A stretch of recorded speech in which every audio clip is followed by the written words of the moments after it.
This is a segment of Be Informed. I am here today with Mrs. Mary Beth Gannon. Mary Beth is number one, an antiquer. Number two, she keeps up with all the historical memorabilia and everything about Joliet in itself. We're going to talk about her love for doing that, as well as talk about her appointment to the Rialto board. Hi, Mary Beth. How are you? Hey, Julie. I'm good. How are you? Okay. Thank you, Mary, for doing the interview with me on today. And listen, let's talk about, first of all, your love for doing what you do. Talk about that a little bit. You know, my mother was a local historian. Mhm. She was an antique dealer. Okay. And probably from about the time I was 5 years old, she would take me with her to all her appointments. She'd clean out houses. We'd buy the contents and set up at antique shows and flea markets. And that was just my whole world. So I was always interested in Joliet. My mom would make me memorize who lived in which house. Really? Who built Oh the my houses. God, really? All the businesses. It's just, she always wanted me to be proud that we were from Joliet. Okay, all right. We've been here a long time. We came here during the potato famine. We've been here now 7 generations in Joliet. Wow. That's a long time. People Yeah. always talk about wanting to move away, but this is home. Yeah. You know, no place like it. Oh yeah, and you are so rooted into this place, and I mean just with the history of Joliet in itself. Because your grandfather or your father? My grandfather worked at the Rialto when it first opened. He was a musician. He played banjo and guitar. He played jazz and big band, and that was his dream. So he was down there. He was in the pit. Oh, he was wow. in the pit, and he was really good. When Tommy Dorsey and Benny Goodman would come to town, he was good enough that they'd make their own players sit out, and they'd bring my grandpa on stage to play with them. Wow. And at one point, they wanted him to go on the road. One of them did. I think it was Benny Goodman. Okay. And my grandpa said no because he had a wife and a baby at the time, and he had to stay here. Well, he had to have get responsibilities. So. Is that where your love for the Rialto came The in? love of the Rialto started there because I grew up hearing the stories about him. I never got to know my grandpa. He died when I was a baby. But I'd hear all these stories about him and just how special and magical the Rialto was. So my mother put me in dancing lessons when I was very young, and I took on and off from the time I was 4 up until I was about 17. And when I was in high school, I had a chance to dance during the Kiwanis show at the Rialto, and it was just a life-changing moment for me. So how did it feel, Mary? Oh, just the stage, it felt so huge. Right, and, absolutely. And the audience, yeah. and, you know, and just knowing that my mom was there and my grandmother, and to be on that stage, it was really all of that support, and you're important. feeling like you're on Broadway. Yeah, I know, I love it. on top of the world. Absolutely. And like I said, local history has always meant something to me, and Rialto especially. So, well, I've had the opportunity to see some of your pictures on Facebook, and my God, you have newspaper clippings from God knows when. Tell us, how are you getting all these things? mostly I inherited from my mother. Okay. She had city directories going back to the 1850s. All kinds of large bound volumes of our early newspapers like the Signal and the Daily Republican, you know, long before Herald News. And I have the newspapers back to the 1880s, and I keep those in the attic. And it's fun. I can do how do you genealogy. preserve them, Mommy? You know, I probably don't preserve them as well as I should. Okay. I keep them up in the attic because the paper, it's pulp, it's fragile. But I go through them as often as possible, and I take pictures of things for people, whether it's genealogy or something of local history that stands out. All right. And so I noticed that you have pictures of the Rialto. I mean, Jesus, I think when it was first built. Am I not correct? Yes, I have a lot of photos. Okay, so what year was it that it was first built? Do you know? I believe it was 26. In 1926? Correct. Wow, that's awesome. That's awesome. Well, you are truly a historian. So give me another reason that gave you the love of doing what you do. With the Rialto? With the Rialto, with the homes, just everything that you do Well, in general. the homes, when I was little, my grandma and my mom would, when the phone book would come out every year, they would flip through it and they would look through who's living where, and would go up and down the streets, and they would make me memorize almost every house on Taylor, West Acres, Western, Buell, Oneida, Campbell, who built the house, who lived in it first, who lives in it now. And that's what they made me do. I would hear about Bluff Street, you know, and that was my world, was just learning everything possible about Joliet. Well, your mother surely prepared you for the appointment that you got to, today from the mayor of Joliet. She surely prepared you for that. Not knowing that this would happen. You know, I'm sure your mom didn't know that you would be appointed on the board of the Rialto. And just for the historic memorabilia that you have in the Joliet area altogether, I think it's just awesome. So what else prompted you to want to do that? You know, hearing about the Rialto growing up, I also heard about Bluff Street growing up, and my family originally had a house on Bluff Street, and you hear all the stories. You hear about Abraham Lincoln being on Bluff Street. You know, really, I didn't hear that. Yes, no yes, kidding, Mary. yes. We had Teddy Roosevelt was in Joliet, and I think he stopped by Bluff Street. No kidding. So, and it's gone. There's nothing left. Do you and have it breaks pictures my of heart. Do you have pictures of that? Do you have anything of that? I have some pictures of Bluff Street. So back in those days. Yeah. Okay, speaking of Abraham Lincoln, you have a set of dolls. I do. Okay, talk about that a little bit. And the picture of, is that his granddaughter? His granddaughter. I look for bargains all the time. I am kind of like a little, I don't know, bargain hunter to an extreme. Collector. Yeah, I guess. I don't know. I was on Oprah about 10, 12 years ago when she did a special on the Antiques Roadshow.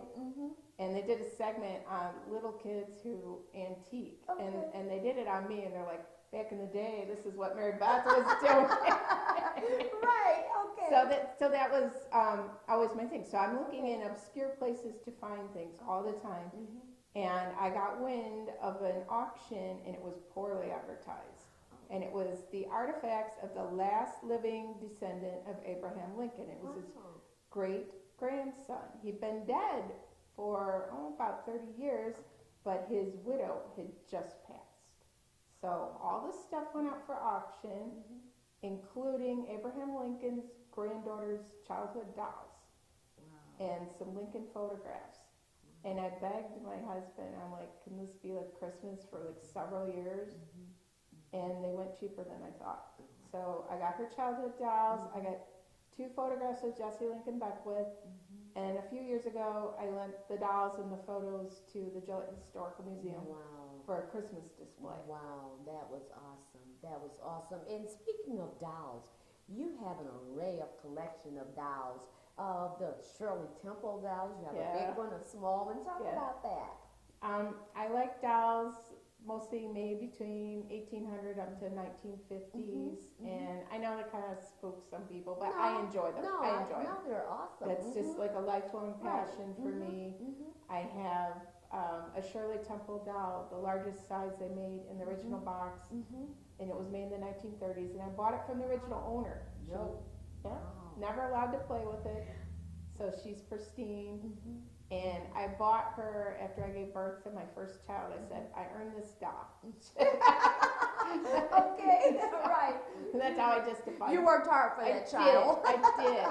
I got the baby and the dolls. Okay. All right. And speaking of dolls, no doll can live without a doll house. And you definitely have collections of doll houses. Let's talk about all those wonderful doll houses. The doll houses, I have about 30. You will not see them all on display at once. They're all made before 1920. 1920 is my cutoff, and most of them were made in Germany. The big one that you looked at when you first came over, that was first made. Walked through the door, that's called a mystery house, and it was made for F.A.O. Schwartz about 1890, and it was displayed in their store window. And it was owned by a little girl named Annie Pickney Watt, and her family owned half the land that now makes up Central Park. and they sold it. And I got her dollhouse and all the provenance.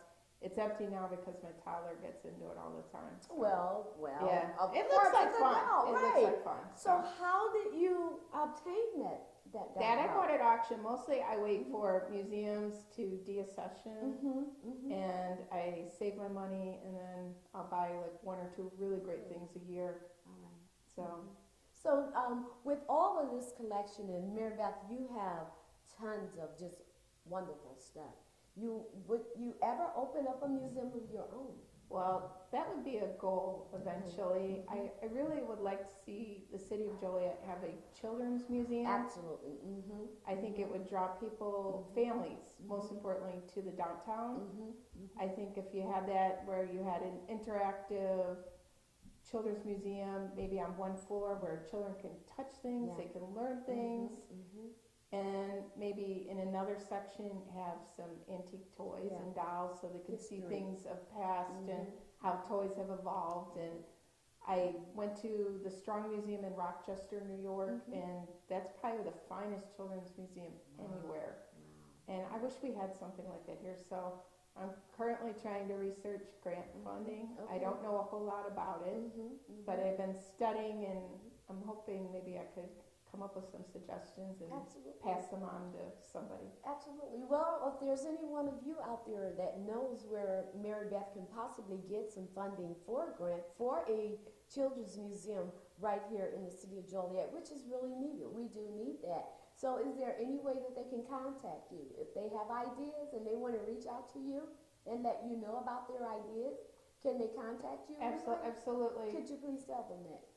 Sure, you can contact me. I'm on Facebook way too much. No, you're not. You're fine.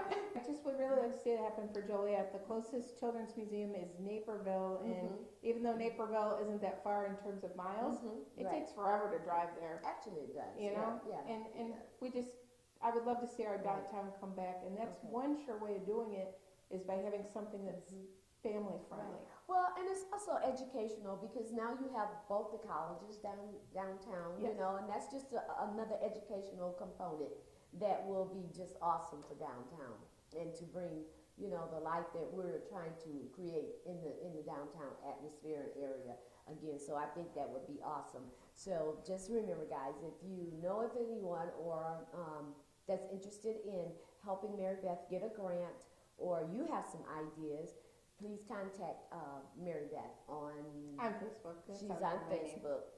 So go on Facebook, look her up. And not only that, go on Facebook and see some of the wonderful, wonderful work that Mary has up there about the historical Joliet area. So Mary Beth, where do you go from here? You've been appointed to the board of the Rialto Theater. Where do you go from here? What's your dream for the board? You know, I want the Rialto to stay historic looking, but I also want it to be profitable. Okay. So I think there's going to need to be some changes in how it's managed, how the money's spent. I know I'm new, so I have a lot to learn first before I open my mouth on it. But that's one of the things I'm going to look at. And also the type of acts. I think they need to bring things that many people want. Okay, round it out more. Yeah. Balance it out more. Something that'll get a bigger crowd. Absolutely, and I think it is because the venue is there. It's a beautiful place, and I would put it up against any theater in the world. Yes. And say that I am proud of this Rialto Theater, and so I think that with good marketing, that we can have good things for everyone, and it will bring in revenue for the Rialto so that we can keep maintaining its beauty and possibly add on. Now, I know that there was at one time during the election there was controversy over the marquee. Yes. What's your take on that? You know, I think the marquee should have been presented better to the public, and it would have never reached this level. Okay. And I do feel badly about Mr. Zerke's being kind of caught in the middle on this. I don't think it was very fair the way he was treated by any means. Okay, all right, okay, but it's up there now. The new one's up there already? Not yet. Okay, when is it scheduled to go up? Well, I worked on an ad hoc committee where we came up with a recommendation that they repair the current marquee and take the new one and put it on the back of the building, which has no advertising. Right. You can't tell it's the Rialto from the back, and I think it should be repurposed. So the board will now look at the recommendations of the ad hoc committee, and now that I'm on that board as well, that's what I'm going to push, because I think the money's spent, let's make use of it. Don't let it go to waste. Absolutely. And that's a good idea. You are absolutely right. There is nothing on the back that tells you that this is a Rialto. I think the biggest thing is streamlining the way the building it's managed. Try to get more people into the office space that they have, because it's not just the theater, they also have office space there, really? Yeah, and they have to market that better. So now, is that art gallery in the Rialto? Yes, and they have other offices in there. I think they have a title company in there and a few other things, but you know, most people might not know unless you walk in there. So there has to be a better way of advertising for the people who rent space there. Do they have like a ballroom or something downstairs? You know, I don't know. I don't know. I'm hoping I get a full tour. Yeah, I hope I get a full tour, because I want to see the wondering. basement.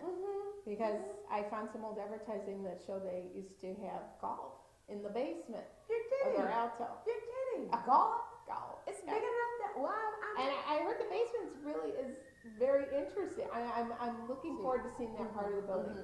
See, that's what it is. You have not had the full tour of that entire building. No, so hopefully this week. Mary Beth, knowing you, you are going to know that building inside and out. Absolutely, because you know, I went after this position knowing that I wanted to represent the people's interest in keeping the Rialto historic and also protecting their tax dollars. Absolutely. You know, and so I'm gonna look at every penny there. Absolutely.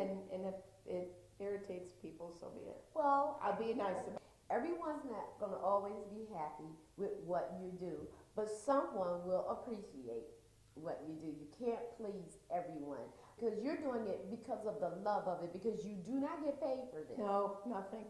So it's because... No compensation. Absolutely. So it's because of the love of it. And so when you're doing it and you're not getting compensated for it, and it's because of the love for it, so you want to make it right for everyone. I do. I want it to last for generations to come. And it should last for generations to come, because Mary Beth, this is who Joliet is. It's a big part of our It's identity. the architecture, you know, and that building, along with many other buildings, tells the history of Joliet in itself. I mean, Joliet has a big history. The West Pine Hotel, you know, all types of history. Yes. Okay, so Mary Beth, tell me about how it made you feel that Mayor Odekirk appointed you. I was so proud. Yeah. I was thrilled. I was excited. Yeah. He'd been talking to me about it for a long time, Really? but to have it happen is like a whole other thing. Comes to It's like pinch me. Is it really happening? You know? Yeah. Okay. Yeah. I was so excited. I just wanted to like jump up and down. You know, and he's such a great mayor. We are so lucky to have him. Yes, we are. You know, I think anybody who's not born here but comes here and wants to make our place a great, even better than what it is, I think we're lucky to have him. I think he's open. You know? I think he's open to it. Yeah. And not only that, all of our wonderful Facebook friends, they've been hitting you up and congratulating you, and that's got to make you feel very, very good. It does. I mean, I hope I'm not the only one in our group. I hope a couple more people eventually at some point become board members as well. Okay, all right. That's another goal. Well, I think with your passionate love for this, you are bringing a lot of us into it. I mean, you know, so like Julia, I got you, but I've always loved old homes, so it was very easy for me, and I absolutely love what you're doing. And I think it's awesome. And you have a lot of friends and followers on Facebook that loves what you're doing because we talk about it every day on Facebook, and you keep putting up different things for us to see. And you know, it's like, oh, Mary, one even asked you, Mary, where are you getting this stuff from? Oh, Remember, those was it yes, Kathy? Yes, yes. She said, where are you getting this from? Kathy and I started a separate group called Rialto's Treasures. Right. We just focus on artifacts and ads and photos representing the Rialto. And then Kathy, on the day that Bob took office, I started another group called Joliet Irish Genealogy. Okay. So it's all about the history of Irish people in Joliet, and people are sharing their family photos, their history, and it's just a lot of fun. And then which our mayor happened to be Irish. He did, Am I not yes, correct? which I mentioned on the page. Right. And then another group, a friend of mine got going was Living the Victorian Life Joliet, and I added you to that. And that shows all the old houses in Joliet, which I love. And you did that after I showed you your second grade teacher. Yes. Now, she was a wonderful, wonderful teacher, one of my favorite teachers ever, and really special lady, and her house was gorgeous. I love her house. It was. When I took the tour through there with her daughter, Debbie Bolden Hickman, it was just awesome. The original woodwork, and you know, I fall in love with that stuff. And the carriage house, I could just live in her carriage house. I thought it was so pretty. Right? Really? I'm like, and I like the yellow. It brightens it up. You know, it's just so pretty. Yeah. So that's just another part of what you were doing, and that showed that I had so much interest in what you're doing. Look, here's what I know what you're talking about. Look, I see it. You know, along with other beautiful homes that, as we were talking down Eastern Avenue, Union, Sherman, Fourth. Yeah, absolutely. So, I mean, you know all those areas, not just the Western area. No. My favorite houses are on the East. I know I live on Western, but the really grand houses started there. Well, that's where the silk stocking doctors, district. Absolutely. As I was telling you before, there is this mansion, I call it a mansion, on Eastern Avenue.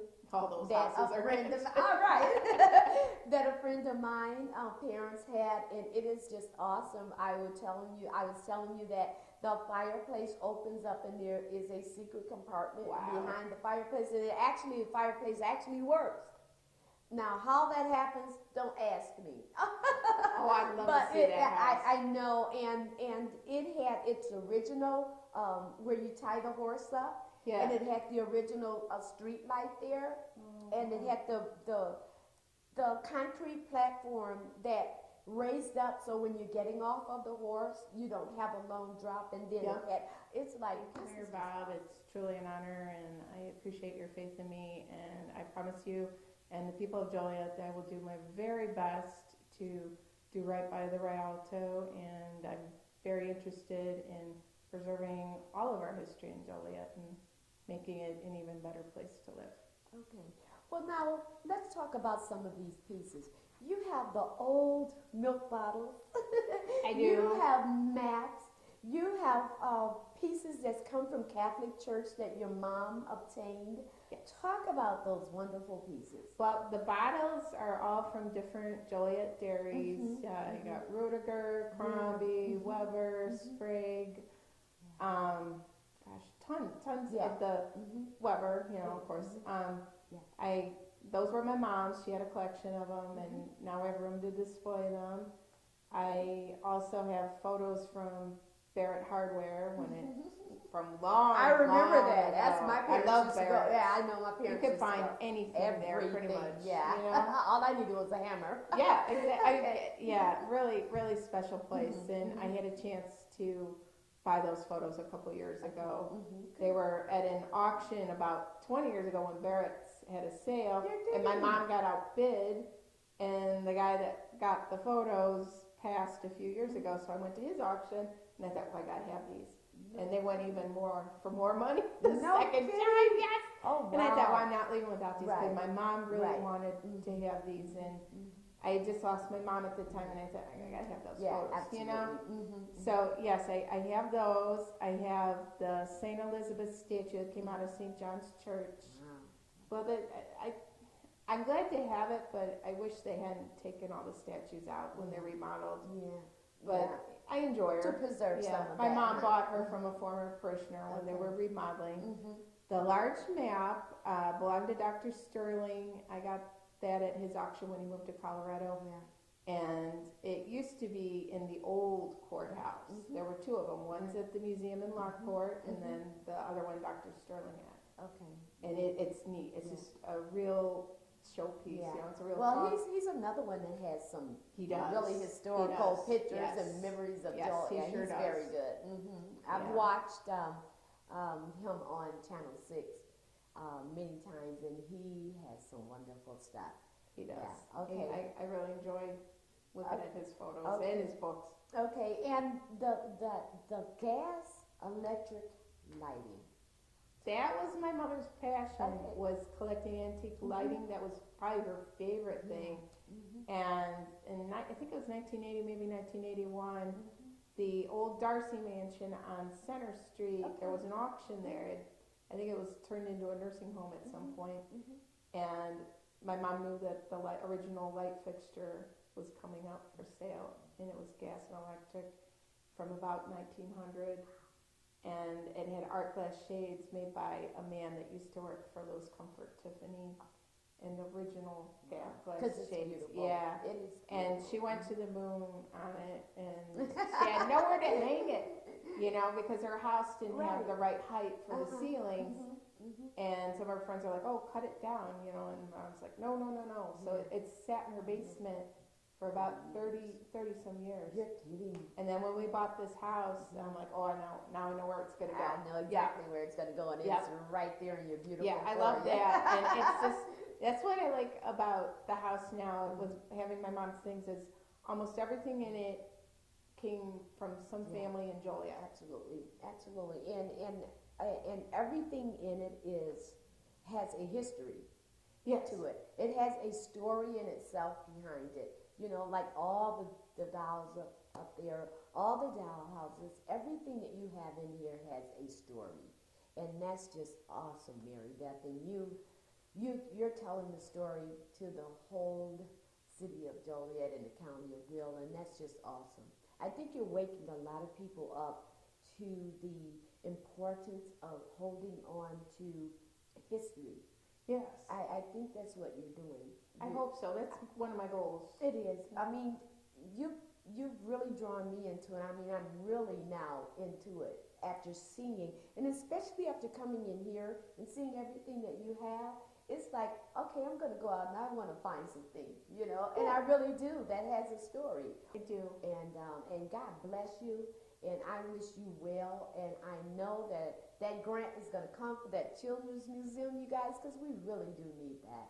Oh, We really I need do. some more people who want to help with that idea Well, too. 'cause I it's will just be something helping with that I'm idea. just Right. tossing Mhm. around Mhm. in the back of my head for a Mhm. while, and I Mhm. just started researching, Mhm. and you know, it's completely foreign to me. Okay. I have some ideas, but very beginning. Well, now that it's opened up, someone will come in and they will lead us and guide us, and I'm on board with you with that. Thank you. I will be there with you on that, and I know that someone will come in, and God will send us help. That's what I know. That sounds good to me. Because He always does. Well, God bless you, and thank you so much. God and I bless you love too. Okay. Ooh.